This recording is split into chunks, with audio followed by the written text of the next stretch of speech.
here. Ernie, I haven't seen you for a while either. Good. And Harvey. We've been closeted in our apartments. Okay, we're gathered to make a siyum on mashechet eruvin. Okay, and to get us started, I asked Rabbi Yasker to sort of on Zoom to say a couple words, and then we'll get underway, finishing up just a couple of lines of eruvin, and that's what I'll do. Then David Cheslow is kindly going to introduce Psachim with a little introduction and the first mitzvah. Dr. Jack Prince is going to do the Hadran and the Kaddish. Okay, so that's the game plan, and we all wash Mazel Tov to everybody. And a reminder that thanks to Chaim, right, Reese, we have hand-picked No, untouched by human hands. Untouched by human hands. Little food items, the same as Onos. And if you want, even a little schnapps to go with it. Right? Rabbi Yasker, if you'd like to begin, please. My pleasure, my honor. First, Yeshua Kochachem to all who are marking this marvelous milestone to be Messiah, this vital and challenging Masechta, and especially Yashikayach to Rabbi Green, the Maggid Shir, to any subs that have helped along the way. May you all continue to reach great heights in learning. I'd like to reflect for a couple of minutes on the word eruvin itself. In the context of our Gemara study, the word connotates blending. We blend ownerships of individual properties, and then we complete the necessary physical components to allow carrying on Shabbos and Yom Kippur. But what about the use of the word in the Torah? The first instance of the shorish from eruvin occurs very early in the Torah. Pasuk Hey, the fifth pasuk of the Torah, Vayikra Elokim la'or yom v'lachoshen kara laila, that Hashem called, using the word Elokim, that Elokim called the light day and the darkness he called night. Vayhi erev, vayhi voker yom echad. It was evening, it was morning, the first day, really one day, because you can't have first without the second, but we call it usually the first day. So the ending of the day, like you say, on the Jewish calendar, really comes about with the blending of the light and dark colors, with eventually one becoming the other. There is this process of blending. But as we leave the schedule of the day and we look a little bit further into Sefer Bereshis, we find the shorish used what appears to be in a different context. Yehuda is trying to convince his father, Yaakov Avinu, to allow him to take Binyamin down to Mitzrayim to appear before the viceroy, not knowing it was their brother Yosef, of course. And Yaakov understandably is hesitant. He feels he's lost Yosef already, and Shimon is being held prisoner, as far as the brothers know, in Mitzrayim. And Reuven attempted, as the firstborn, he attempted to convince Yaakov, and that attempt failed. But Yehuda does convince Yaakov. And Yehuda takes a very different path than Reuven did. Yehuda says to his father, Anochi ervenu, I will be the guarantor for him. I will protect him. And in reality, this is also a blending. It's one person blends his own sense of responsibility for his own being into the same commitment and responsibility for another. Two different individuals blend into one. And it was this sense of unity that the Gemara, eruvin, on Daf Kaf Aleph, tells us that Shlomo HaMelech instituted the concept of the eruv on Shabbos, so that there would be a sense of unity, a sense of whole. Obviously, it's also the learning of Torah, which brings shalom to the world, wholeness to the world. Rav Soloveitchik Zichrono Livracha noted that during Rosh Chodesh benching, the Chazan must take the Torah not just before announcing the day or the days of Rosh Chodesh, but the Chazan must take the Sefer Torah in the previous paragraph that starts off, Mi she'asa nisim lavotenu. And why? Because in that paragraph of Mi she'asa nisim, the Chazan will declare, Chaverim kol Yisrael. We usually translate Chaverim as friends. All Israelites are friends. Chaverim comes from the word of being chibur, of making a connection with somebody else, and it's a close connection. Like the hafta reach hakamocha, the reya is not as close as a chaver. Rav Soloveitchik mentioned it another occasion. You don't have to give it a Torah mitzvah to love your chaver. Your chaver is your natural bond. The reya is someone who's not as close to you. That the Torah has to come and tell you that with a chiddush of how you have to treat them. But in order for the chazan to make that declaration of chaverim kol Yisrael, he holds the Torah, because it's the Torah that really connects us. May Hashem bless us all with the continued opportunities to engage in regular limud Torah, to be Messiah, many, many more Masechtas, and to Hadran, to revisit the Masechtas that we are Messiah. And may this all be not only a learning experience, but a connecting, to be ma'arev, to connect us all, to connect us with Hashem, and to connect us with Klal Yisrael. Ken Yehi Ratzon, and a mazel tov to all of you. Thank you, Rabbi.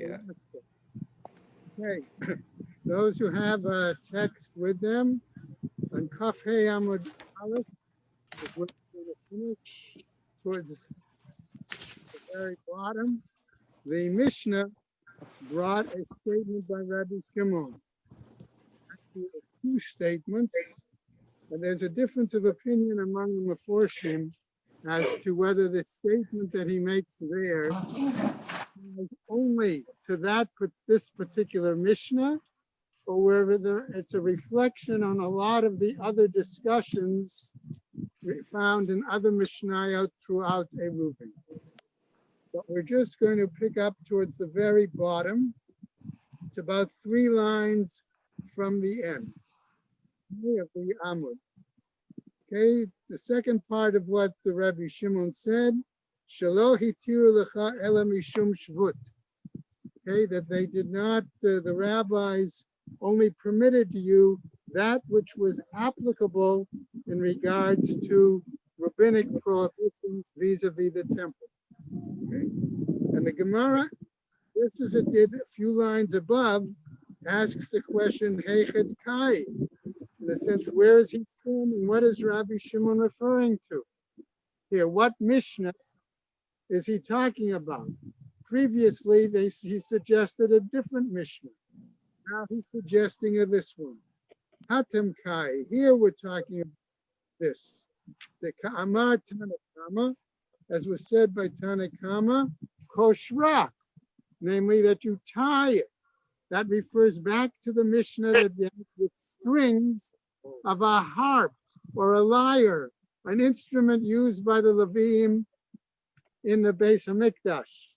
And what happens, the Mishnah discussed, if that string broke? We saw that the question was back and forth. Where did it break? Break in the middle? Did it break at one of the ends? A top, bottom? What was supposed to be done?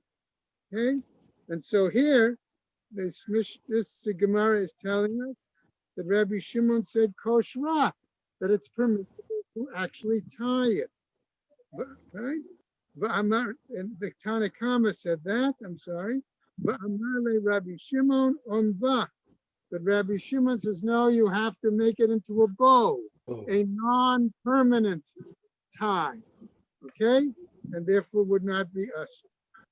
Aniva, because since the bow is not permanent, therefore it doesn't mean that you're over on a lav, Torah lav, and therefore would be specifically chayav, liable to bring a chatas. Sharu Rabbanan. Therefore, the rabbis permitted it not to be done in the Beis Hamikdash. Shera, the ate lidei chatat.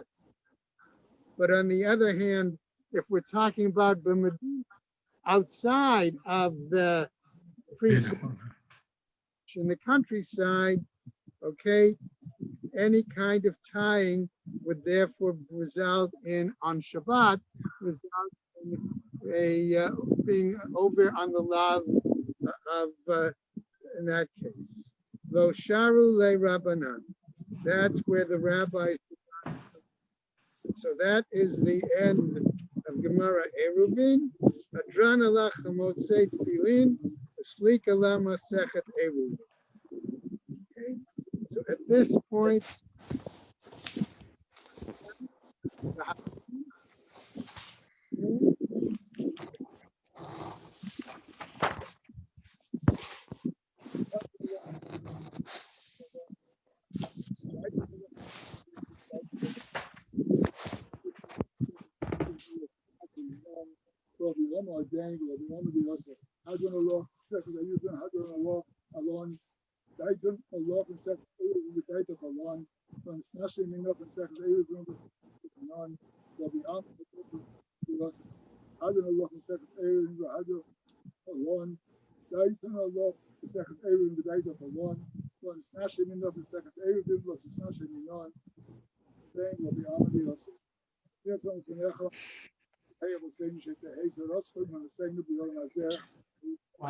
It's Jack Springs, the story.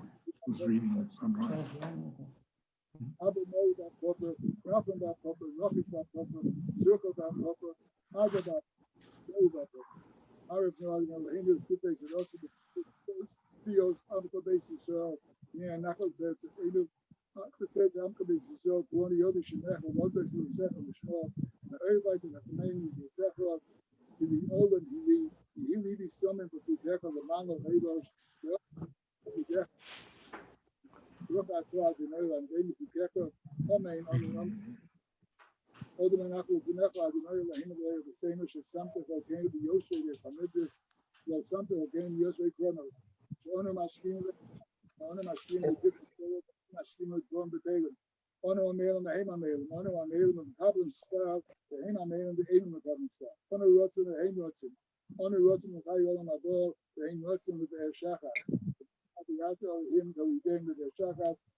Hey. Mazel tov, mazel tov.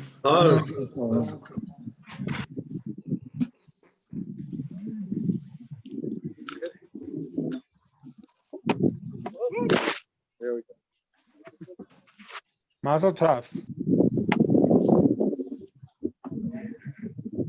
Russo was able to break a glass, right? Okay. Yeah, but I'll have to hold it. I have a suggestion.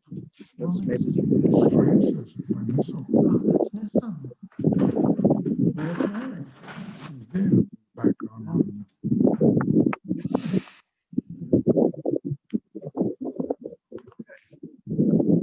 That's good. How many people are on? Now there's 18. Can't hear you. You cannot hear me? Can you hear me now? Yes. A little clearer. Okay. So first, it's necessary to start by Kavod Stanya. We should thank our host, and in this case, I think we need to thank Rabbi Green for keeping up the daily. It's not easy to do it online. People are continuing to benefit from his scholarship, so we appreciate that. And of course, those people who organized this outdoor siyum, it's not a new thing, the idea of learning Gemara outdoors. That was in the time of the Gemara, they did it that way. So we're continuing a long tradition. I don't know about the schnapps and the cake, but thank you, Chaim and Pacing for organizing. So, Yetzias Mitzrayim, the Exodus from Egypt, was the single greatest event in history. If you stop and think about it, there has never been an event of such import in the history of the world, where you have an entire nation enslaved, rose up, and in one day, they walked out on their slave masters and changed the whole world. So, such an important thing, such an important event that took place, we're going to be learning the Mashechet Pesachim, which was the direct outcome of Yetzias Mitzrayim, and the remembrance of Yetzias Mitzrayim. So, but Yetzias Mitzrayim took place after 10 plagues, right? The Exodus did not happen immediately. Moshe came and he asked Paro to let the people go. 10 plagues had to come. So the question is asked, why? Could not Hashem have done it without the 10 plagues? Why was that necessary? So many reasons are given for it. My own thought is that a message needed to be sent, and a message needed to be understood, and a message needed to be received before the Yetzias Mitzrayim could take place. In our day, unfortunately, in our time, there is a worldwide plague going on. Hopefully only one, we don't want 9 more, but there is a message in it. And far be it from me to be such a balgaiva to suggest what the message is. I mean, I read a lot of people have had a lot of different comments and different statements, and they pretend to understand what the message is, but there is a message. And one thing I know is that Rav Steinsaltz says that communities are sustained by the learning of Talmud in their midst. So if there are people in town who are learning the Gemara, that sustains the entire community.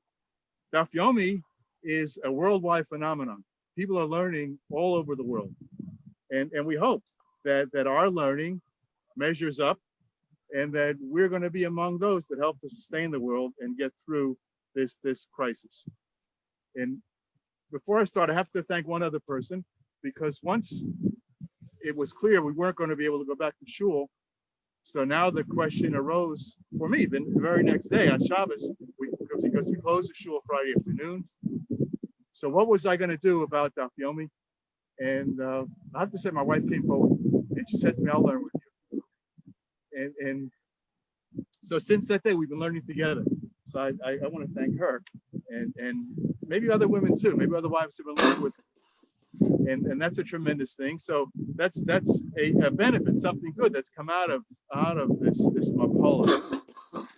So we have to all take chizuk from the fact that we're continuing to learn, and we hope that our learning is going to sustain our community, and Jews around the world who are learning are going to sustain the Jewish community. Hopefully this plague ends soon, and we can get together at the end of Pesachim without masks, in a restaurant, eating out together, and enjoying together. So just to begin the Masechta, I go falling down again. So Masechta Pesachim, as you know, that a lot of Masechta start. It's very interesting to follow the structure of how Gemaras are put together. It's always in a sequence, right? So we're going to talk about the holiday of Pesach. So we start out with the preparations for move through the Masechta, move through the observance of the holiday. First Mishnah starts out, it says, Orla Arba Asar, the afternoon, while it's still light, the afternoon of the day before. Of course, we start when it gets dark, right? So the day before Pesach, Bod Knesset Chametz or Haner. So in the evening before Pesach, so on the evening before Pesach, we look for by the light of it. Kol mokom she'ein machnisim bo chametz ein sark b'dika. So any place where chametz never is brought doesn't be checked. Doesn't need to be. Not trying to. The Mishnah is not trying to torture us. Is if there's no likelihood that chametz would ever be there, does not need to be checked. And there was a tradition that if you had your wine stored in barrels in your wine cellar, so how far do you need into that wine cellar to look for chametz? Because the barrels are stacked up over there. Are you likely to have gone in all the way or maybe part way?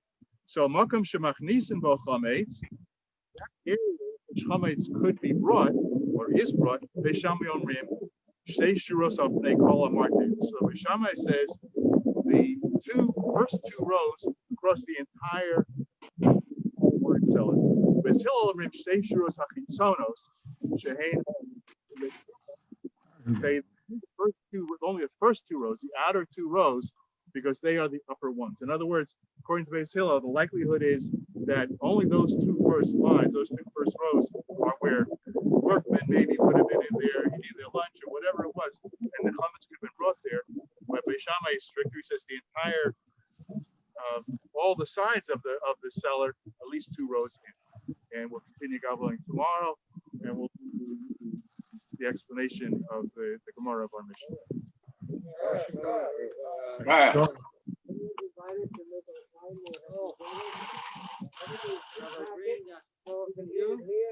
Okay. You're free and clear. My wife never learned so much Gemara as she did during this period, because I learned at the breakfast table with you. Thank you all for participating. So there is, as you say, over. Not too many people joined, huh? 18 people. Well, that's whoever, I'm one of them, and I'm not part of this particular. Mazel tov to everyone. Sure. Yeah, Chicago. Everybody take care. And God willing, we'll be able to see each other in person in a place, right? Amen. Marvin, see you tomorrow morning. Okay, hopefully, Mr. Hashem. Okay, be good. Mazel tov, mazel tov.